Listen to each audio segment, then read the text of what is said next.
8 जून सुबह 10 बजे RBI governor ने ब्याज दरों पर वही फैसला सुनाया जिसकी उम्मीद पहले से की जा रही थी। आरबीआई की मॉनेटरी पॉलिसी कमेटी ने सर्वसम्मति से दरों में बदलाव नहीं करने का फैसला किया, यानी रेपो रेट 6.5% पर ही बरकरार रहेगा।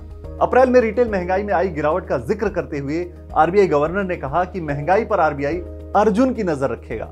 हालांकि गवर्नर शक्तिकांता दास ने यह भी कहा कि FY24 में महंगाई 5% के ऊपर यानी 5.1% रहने का अनुमान है। इसके बाद बात हुई जीडीपी ग्रोथ की, तो आरबीआई गवर्नर ने कहा कि FY24 में रियल जीडीपी ग्रोथ बिना किसी बदलाव के 6.5% पर रहने का अनुमान है और इसके साथ ही FY24 में चालू खाता घाटा यानी CAD मैनेजेबल रहने की उम्मीद है। पॉलिसी के इन अहम ऐलानों के साथ 3 और जरूरी बातें आरबीआई गवर्नर ने कही। पहली तो ये कि स्ट्रेस लोन के लिए राइट ऑफ और सेटलमेंट के लिए आरबीआई नई गाइडलाइंस जारी करेगा।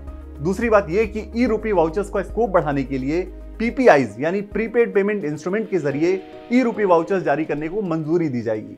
और तीसरी बात यह कि रुपे कार्ड को बढ़ावा देने के लिए रुपे प्रीपेड फॉरेक्स कार्ड जारी करने की अनुमति भी आरबीआई देगा। पॉलिसी के ऐलान के बाद जब आरबीआई गवर्नर की प्रेस कॉन्फ्रेंस हुई तो सवाल पूछा गया कि 2000 रुपए के कितने नोट सर्कुलेशन में वापस आए, जिसके जवाब में गवर्नर ने बताया कि 3.62 लाख करोड़ रुपए के 2000 रुपए के नोट सर्कुलेशन में थे, जिसमें से करीब 50% यानी 1.80 लाख करोड़ रुपए के 2000 रुपए के नोट वापस आ गए हैं। इंटरेस्टिंग यह है कि वापस आए इन 50% नोटों का जो 85% हिस्सा है वो डिपॉजिट के फॉर्म में आया है।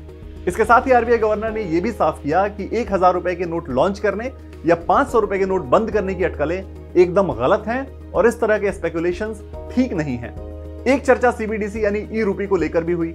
ई रूपी को UPI QR कोड से लिंक करने की योजना आरबीआई ने बनाई है, जिसका मतलब यह होगा कि अब आप जल्द ही UPI QR कोड को स्कैन करके अपने CBDC वॉलेट से भी पेमेंट कर पाएंगे। और हाँ, हाल फिलहाल चल रहे मार्केटिंग कॉल्स के बवाल पर आरबीआई ने साफ किया कि इस पर बैंकों को खुद फैसला करना होगा और ट्राई को ग्राहकों के डू नॉट डिस्टर्ब का ध्यान रखना चाहिए।